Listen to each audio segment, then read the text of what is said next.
بسم اللہ الرحمن الرحیم۔ میں Muhammad Arif, chairman centre advisory services for Islamic banking and finance بات کر رہا ہوں۔ آج میرا موضوع جو ہے وہ یہی ہے کہ ہم پاکستان کو جو ریاست مدینہ بنانا چاہتے ہیں اس میں لائے عمل ہمیں کیا رکھنا ہوگا، اس میں کون سے مسائل ہیں جو ہمیں دور کرنے ہوں گے۔ اگر دیکھا جائے تو ہمارا جو تقریباً یعنی 47 سے لے کر کے 73 تک جو آئین یا قوانین بنائے گئے ان کو بالکل بدل دیا گیا، تو 73 میں پہلی دفعہ وہ آئین آیا جس کو ہم کہہ سکتے ہیں کہ وہ پاکستان کا آئین ہے۔ آج کل جو ہمیں نظر آ رہا ہے اس میں جو ہمارے یعنی جو مولوی حضرات ہیں یا علماء حضرات ہیں ان کا زیادہ زور بس اس بات پر ہے کہ آپ مسجد جائیں، نماز پڑھیں، یہ سارے کام کریں۔ یہ بھی ضروری ہے کیونکہ یہ آپ کا اور اللہ کا معاملہ ہے، لیکن اس سے زیادہ ضروری یہ ہے کہ آپ کو اللہ تعالیٰ نے دنیا میں جو بھیجا ہے آپ اس کو کس طریقے سے اللہ کے بتائے ہوئے راستے پہ ڈالیں گے۔ اور یہ ریاست مدینہ کی شکل جو ہے وہ اسی سے نکلتی ہے۔ اب اس میں دو رائے جو ہے وہ پائی جاتی ہیں۔ ایک تو یہ کہ اس میں ہم 2021 میں ہیں اور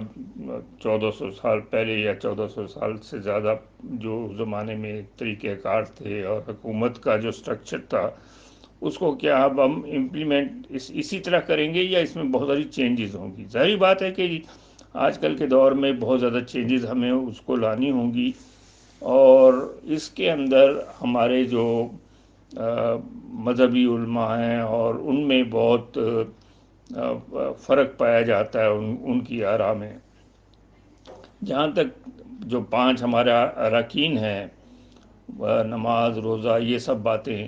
یہ ایک آدمی کا اللہ سے ڈائریکٹ جو واسطہ ہے اس سے ہوتا ہے،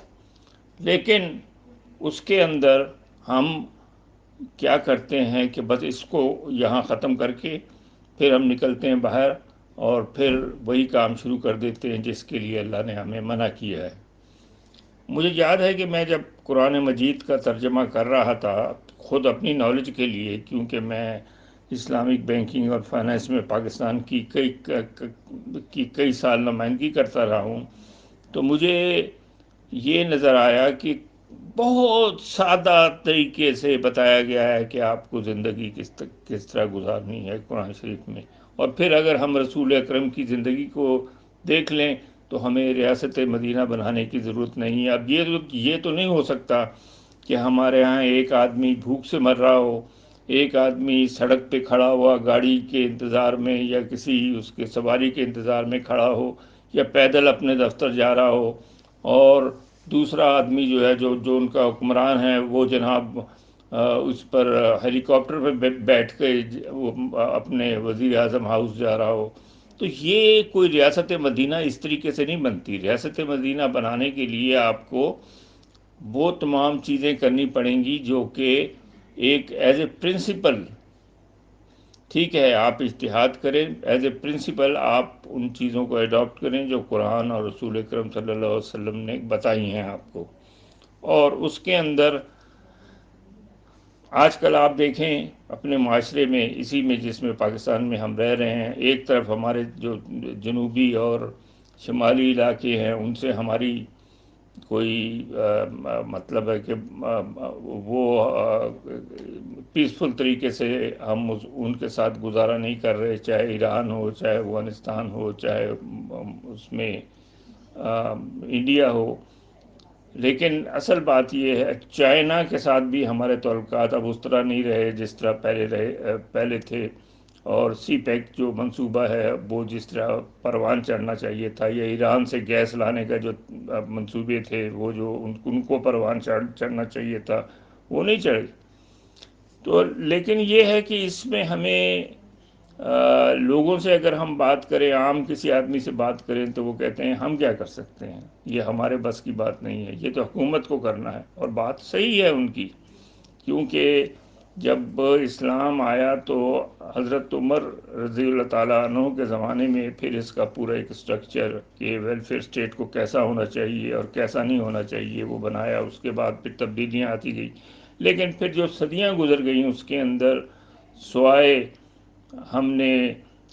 ریاستیں فتح کرنے کے یا علاقے فتح کرنے کے کوئی اس میں ویلفیئر کے کام ہم نے اس طریقے سے نہیں کیے جس طرح کرنے چاہیے تھے. جو ہمارے یہاں اگر ہم ہندوستان کو دیکھیں تو ہندوستان میں محمد بن قاسم تو بہت بعد میں آئے، لیکن اس سے پہلے جو ہمارے علماء حضرات تھے اور جو بڑے بڑے مفکرین تھے اور پھر تاجر حضرات، وہ عرب ورلڈ سے یہاں انڈیا میں آتے تھے، ان کے ریلیشنز تھے، آبادیاں بھی انہوں نے قائم کی. یعنی مطلب یہ ہے کہ اگر ہم اس طرح دیکھیں تو 700 سال پہلے جو مسلمان یا عرب آبادی تھی وہ انڈیا میں آباد ہونی شروع ہو گئی تھی. لیکن اب یہ ہے کہ اس کے بعد پھر 47-48 میں تفرقے ہوئے. پہلے سکھ اور ہندو ایک جگہ ہوئے، مسلمان دوسری طرف ہوئے، ان کو مارنا شروع کیا، پاکستان بن گیا. اگر ہم دیکھیں اس کے اندر تو قائد اعظم ہمیں واحد لیڈر نظر آتے ہیں جو اگر رہتے زندہ اللہ تعالیٰ ان کو زندگی دیتا تو وہ پاکستان میں سب سے پہلے کام یہ کرتے کہ کانسٹیٹیوشن بناتے. لیکن وہ ان کی رحلت نے یہ کام نہیں ہونے دیا، اور اس کے بعد پھر لیاقت علی خان کو بھی شہید کر دیا گیا. تو یہ جو ہے صورتحال بنتی رہی. اور جتنے وہ لوگ تھے جو نیچے کے طبقے کے تھے، جب وہ ان کے خلاف آواز اٹھاتی تھے تو اس کے بعد جتنی بھی حکومتیں آئیں، چاہے وہ ایوب خان کی ہو، چاہے وہ ضیاء الحق کی ہو، چاہے وہ جنرل مشرف کی ہو، انہوں نے اس بات کو زیادہ انشور کیا کہ وہ امریکہ کے کیمپ میں رہیں، ان کے ساتھ ان کے مفادات کی حفاظت یہاں کریں، اور پاکستان کے عوام کے لیے انہوں نے کچھ بھی نہیں کیا. یعنی ایون یہ ہمارے جو آج کل پانی کی شارٹیج چل رہی ہے ہمارے ملک میں، یہ بھی اگر 3 دریا صدر ایوب نے نہیں دیے ہوتے انڈیا کو انڈس بیسن ٹریٹی کے تحت تو شاید یہ سلسلہ نہیں ہوتا. اس کے علاوہ یہ ہے کہ ہم یعنی ان باتوں پر عام آدمی آج کل جو ہے، یعنی سن 2018 کے بعد اگر ہم دیکھیں، جب سے یہ ہمارے وزیر اعظم کی حکومت آئی ہے جو ریاست مدینہ کی بہت بات کرتے ہیں،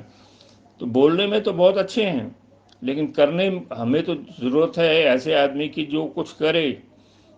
اب یہاں پر عجیب و غریب قسم کی بحثیں شروع ہو جاتی ہیں. یعنی ہر ادارے کو یعنی اس میں اس کا پابند بنانے کی بات ہوتی ہے. مثلا آج کل اسٹیٹ بینک کے گورنر کے خلاف بھی تحریکیں چل رہی ہیں علماء حضرات کی طرف سے کہ یہ قادیانی ہیں یا کیا ہیں اور کیا نہیں ہے. لیکن اصل چیز یہ ہے کہ ہمیں اس بات پر اپنی نظر رکھنی چاہیے کہ یہ آدمی جس ڈپارٹمنٹ میں بیٹھا ہے وہاں کیسا پرفارم کر رہا ہے، لوگوں کے لیے کیا کر رہا ہے. بہرحال یہ ہے کہ ہمارے یہاں ابھی یہ میں دیکھ رہا تھا کہ یہ ہمارے جو ایک ساؤتھ پنجاب کے شاعر ہیں شجاع آبادی، جو ہاسپٹل میں پڑے ہیں، ان کو کوئی دیکھنے والا نہیں، انہوں نے ہمیشہ غریبوں کے لیے آواز اٹھائی. یعنی ہمارے یہاں جو ادیب اور جو یہ اس قسم کے لوگ ہیں، میں ان لوگوں کو چھوڑ دیتا ہوں جنہوں نے حکومت سے فائدے اٹھانے ہوتے ہیں، لیکن اس کے علاوہ باقی لوگوں کو دیکھیں آپ. لیکن یہی لوگ ہیں جو لوگوں کو یعنی اس بات کی تسلی دیتے ہیں کہ جلد ہی ان کے یہ جو برے دن ہیں اور غربت ہے اور ان امپلائمنٹ ہے، اور جو اس میں وہ ہمارے بچے 2.5 کروڑ سکول نہیں جا رہے، اور ان کو ہم دیکھیں گے. اب جیسے جب فیض احمد فیض جو تھے تو انہوں نے اپنی ایک نظم میں کہا تھا کہ ہم دیکھیں گے، لازم ہے کہ ہم بھی دیکھیں گے وہ دن کے جس کا وعدہ ہے، جو لوح ازل پر لکھا ہے سب. اب عرض خدا کے کعبے سے سب بت اٹھوائے جائیں گے، ہم اہل صفا و مروہ و حرم مسند پہ بٹھائے جائیں گے، سب تاج اچھالے جائیں گے، سب تخت گرائے جائیں گے، ہم دیکھیں گے، لازم ہے کہ ہم بھی دیکھیں گے اور انشاءاللہ تعالی میں بھی یہی دیکھتا ہوں کہ ٹھیک ہے، اس وقت ایک لوگوں میں بہت بے چینی پائی جاتی ہے، اور لوگوں میں ایک کیوس ہے کہ کچھ نہیں ہونے والا، لیکن ہوگا ضرور۔ یہ ملک دوبارہ اٹھے گا، اور ان سارے حکمرانوں سے، چاہے وہ اپوزیشن میں بیٹھے ہوں، چاہے حکومت میں بیٹھے ہوں، یا کہیں اور بیٹھے ہوں، یا امریکہ کی اس میں واشنگٹن میں بیٹھے ہوں، یہ ان سب سے ہماری جان چھوٹے گی۔ اور اصل بات وہی ہے کہ نیچے کے طبقات جب تک وہ اوپر نہیں آئیں گے حکومت میں، یہاں پر کوئی بڑی تبدیلی ہم نہیں دیکھ سکتے، لیکن وہ ہم دیکھیں گے۔ ہم نہیں دیکھیں گے تو ہمارے بچے دیکھیں گے۔ شکریہ۔